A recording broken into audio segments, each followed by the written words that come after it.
नमस्कार मंडळी, प्रेमाची गोष्ट या मालिकेच्या आजच्या भागात आज आपण बघणार आहोत. सकाळी सकाळी मावरांचा वास हा घरामध्ये येत असतो. ते बघून इंद्रा खूप खुश झालेली असते आणि म्हणत असते की वाव वा वा वा, मावरांचा वास अगदी घरामध्ये किती छान घुमतोय.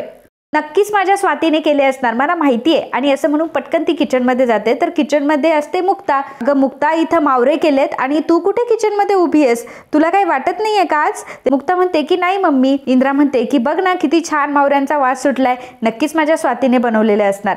तेव्हा मुक्ता म्हणते की नाही, स्वातीताईंनी नाही, मी बनवले. हे ऐकून तर इंद्रा शॉकच होते आणि म्हणते की बापरे, मावरे तू बनवलेत? आणि कुठले मावरे बनवलेत?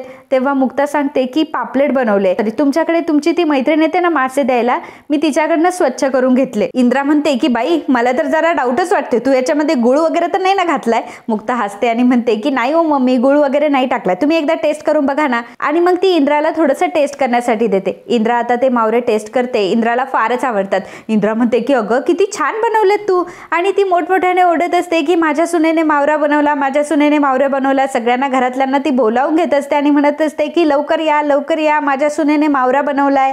सगळेजण आता तिथे गोळा झालेले असतात आणि म्हणत असतात की काय झालंय? सागर म्हणतो की काय झालंय आई नक्की? इंद्रा म्हणते की अरे बघ बघ बघ, तुझ्या बायकोने काय केलंय ते.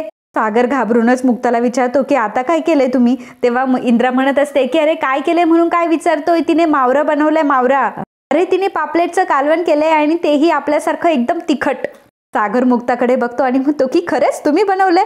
तेव्हा मुक्ता म्हणते की हो. इंद्राच्या चेहऱ्यावरचा आनंद आणि घरातल्यांच्या चेहऱ्यावरचा आनंद बघून मुक्ता खूपच खुश झालेली असते. सागर आता मुक्ताजवळ येतो आणि मुक्ताला म्हणतो की अरे वा, तुम्ही तर अचानक सरप्राईजच दिलं, परंतु तुम्हाला तर मच्छीचा वास आवडत नाही. मुक्ता म्हणते की हा, मला आवडत नाही, परंतु तुम्हाला सगळ्यांना आवडतो ना, म्हणून केलंय मी. गेल्या काही दिवसांपासून या इथल्या माणसांनी मला खूप समजावलंय, या माणसांनी मला समजून घेतलंय. त्यामुळे म्हटलं की मी सुद्धा माझ्या सासरच्या रीतीभाती आणि पदार्थ शिकून घ्यावेत. तुम्ही प्रत्येक वेळी माझ्या पाठीमागे उभे राहता, मला सपोर्ट करता. आता एवढंच काय, त्या बायका जेव्हा तोंडाला काळं फासायला आल्या होत्या तेव्हा मम्मी तर मात्र माझ्या आईसारख्या माझी ढाल बनून उभ्या राहिल्या. त्यामुळे मी विचार केला की ही फॅमिली माझ्यासाठी इतकं काही करते, तर मी निदान माशाचा वास तर सहन करू शकते. सर्वजण मुक्ताच्या हातचं जेवण जेवण्यासाठी खूपच एक्सायटेड असतात. सई म्हणते की आज मी सुद्धा मच्छी खाणार आहे, कारण माझ्या मुक्ताईने बनवलंय ना. मुक्ता म्हणते की हो हो, सगळ्यांना भेटणार आहे. सर्वजण जेवतात, सर्वांचं जेवणही झालेलं असतं. तर सर्वजण मुक्ताचं फार कौतुक करत असतात. प्रत्येक जण म्हणत असतो की वा मुक्ता बहिणी, काय भारी केलंयस तू हे जे बनवलंस ते. म्हणत असते की खरंच सुनबाई, आज तर तू एवढं भारी बनवलंय ना, सागरचे पप्पा जर असते ना तर लगेच तुला 500 रुपये बक्षीस काढून दिलं असतं.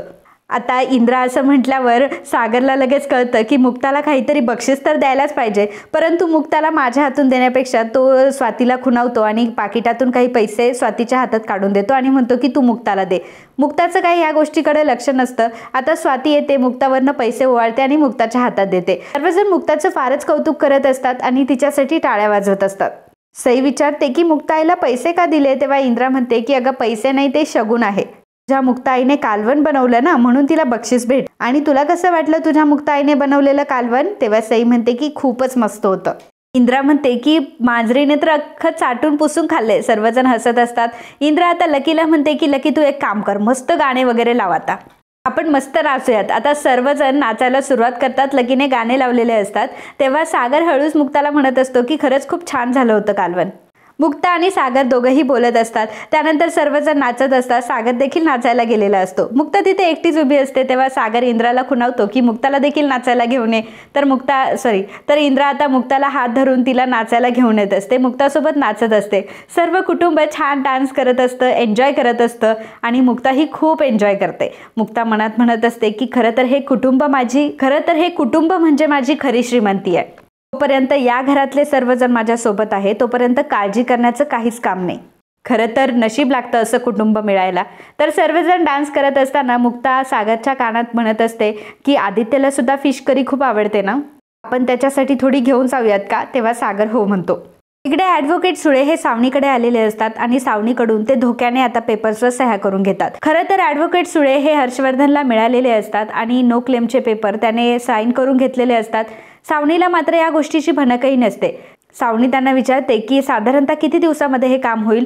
सुळे म्हणतात की खरं तर हे सरकारी काम आहे, त्यामुळे थोडासा वेळ तर लागेलच, परंतु तुम्ही काळजी करू नका. सावनी म्हणते की ठीक आहे, मी तुमची फीस सुद्धा लवकरात लवकर पे करेल. सुळे वकील आता तिथून निघून गेलेले असतात. सावनी म्हणत असते की हर्षवर्धन, आता तुला कळेल की ही सावनी काय चीज आहे ते. सुळे वकील गाडीत बसल्यावर लगेचच हर्षवर्धनला कॉल करतात आणि त्याला सांगतात की सावनी मॅडमने पेपर्सवर सह्या केल्यात आणि तुमचं काम देखील झालंय. इकडे सागर आणि मुक्ता सावनीकडे आलेले असतात. सावनी त्यांना दारातच म्हणते की काय तुम्ही माझ्या मागे लागले आणि माझ्या मागे मागे करतात. तेव्हा सागर म्हणतो की ए तुझ्या मागे आम्ही कशाला येऊ, आम्ही आदित्यसाठी इथं आलोय आणि त्याच्यासाठी फिश करी घेऊन आलोय कारण त्याला आवडते. सावनी म्हणते की तुम्हाला एवढे उपकार करायची काही गरज नाहीये. मला माझ्या मुलाची आवड निवड चांगली कळते आणि माझ्या मुलाला जर फिश करी खायची आहे तर त्याला महागड्या रेस्टॉरंटमधली फिश करी सुद्धा त्याला मी आणून देऊ शकते. सागर म्हणतो की तुझ्याकडून मी जास्त अपेक्षा तरी काय करू शकतो. तशीही तुझ्यासारखी आई असल्यावर त्याला घरातलं शुद्ध जेवण थोडीच खायला मिळणार आहे. आता किती दिवस तू माझ्या मुलाला असं इथं ठेवणार आहेस. सावनी म्हणते की मी करेल ना, मी एखादा पेंट हाऊस विकत घेईन नाहीतर एखादा बंगलो विकत घेईन, त्याच्यामध्ये एक कुक ठेवेन आणि माझ्या आदित्यला जे शुद्ध जेवण पाहिजे ना ते सुद्धा दे. तुम्ही त्याची काही काळजी करायचं काम नाहीये. तर सागर तिला म्हणत असतो की तसंही तुला हर्षने सोडलंय म्हटल्यावर तुझा इन्कम सोर्स सुद्धा संपला असेल. काय आहे तुझा इन्कम सोर्स. सावनी म्हणते की तुला माहित नाही का, तुझ्या बायकोने तुला सांगितलं नाही का, मी हर्षकडून लीगल पेपर साईन करून घेतले आणि त्यानुसार त्याच्या प्रॉपर्टीची अर्धी मालकीने मी. आणि तसंही नुसत्या चौकशा करायची काय गरज आहे, तुम्ही इथून निघून जा बरं. सागरला खूप राग येतो परंतु सावनी ही आतमध्ये येते आणि सावनीला म्हणत असते सावनी ऐका ना, दया दाखवायला नव्हतो आम्ही आलो, परंतु आदित्यला फिश करी आवडते म्हणून त्याच्यासाठी फिश करी घेऊन आलो होतो. त्याला झोप लागते का शांत, म्हणजे तुमच्यासोबत छानच झोप लागत असेल परंतु आता जागा बदलली आहे आणि आता किती दिवस तुम्ही इथे राहणार आहात असे. मला माहिती आहे की तुम्हाला एक गोष्ट विचारलेली नाही आवडणार परंतु तुम्ही येता का आमच्या घरी प्लीज. सावनी म्हणते की तू परत एकदा मला विचारते त्यामुळे मी तुला परत एकदा सांगते की नाही म्हणून. एकतर आधी तू माझं लग्न मोडलं आणि आता आमच्यावर करुणा आणि ममता दाखवून तू आम्हाला घरी नेतीयस का. करुणा आणि ममतेची देवी मुक्ता देवी कोळी, आम्हाला मदत करून तुला पॉइंट्स मिळवण्याची काही गरज नाहीये. कारण मला माहिती आहे तिथे गेल्यावर माझा पदोपदी अपमान होणार आहे, माझ्या आदित्यला माझ्याबद्दलच भडकवलं जाणार आहे. या सगळ्या गोष्टींसाठीच चाललंय ना हे. आता सागर चिडतो आणि सावनीला म्हणत असतो की तेच तेच तेच चांगला विचार कधी तू करूच शकत नाही का ग. एनिवेज ती फिश करी आदित्यसाठी आहे आणि तो मुक्ताला म्हणतो की ज्याला गरज नाही त्याच्या तोंडी लागायचंच कशाला, असं म्हणून आता मुक्ताला घेऊन तो तिथून निघून जातो.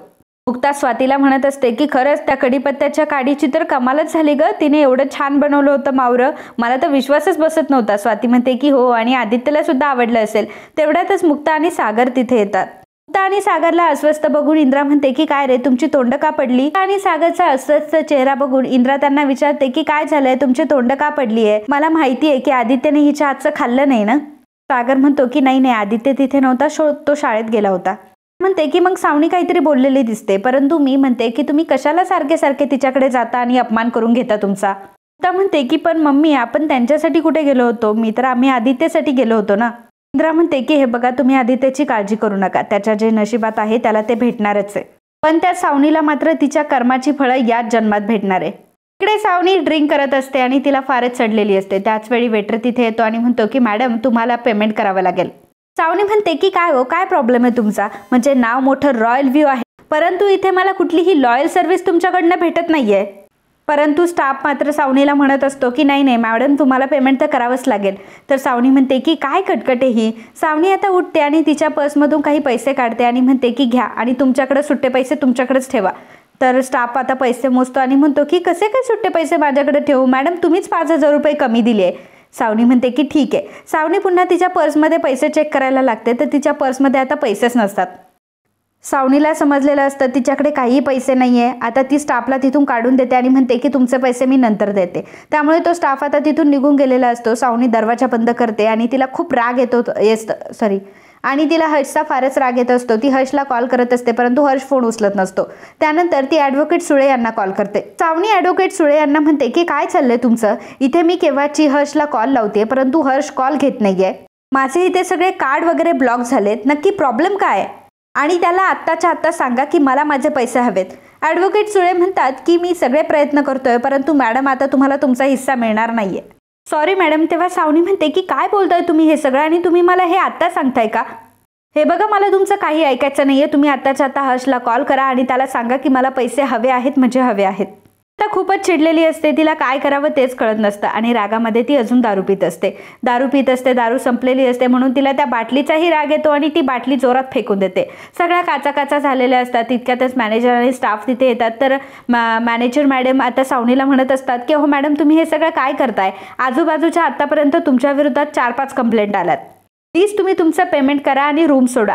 तेव्हा सावनी म्हणत असते की तुला सांगितलं ना पेमेंट करणार आहे म्हणून, काय इथे पळून नाही जाणार आहे. तेव्हा मॅनेजर म्हणते की प्रश्न पैशांचा नाही आहे, प्रश्न आमच्या हॉटेलचा रेप्युटेशनचा आहे.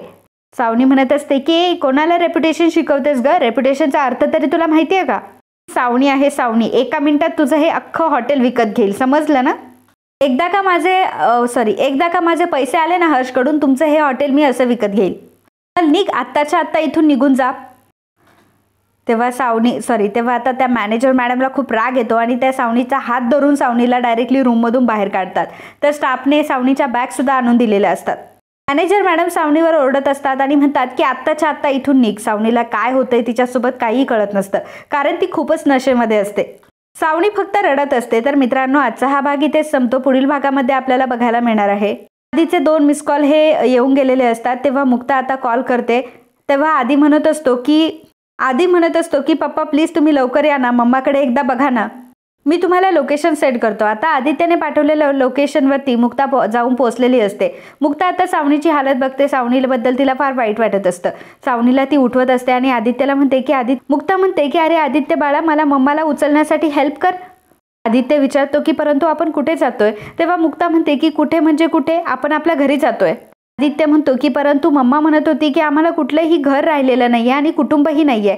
तर मुक्ता त्याला सांगते की तुला तुझं घरही आहे आणि कुटुंब देखील आहे. तर मित्रांनो, आजच्या या भागाबद्दल तुमचं काय मत हे आम्हाला नक्की कळवा. And if you like my video please do subscribe, share and comment.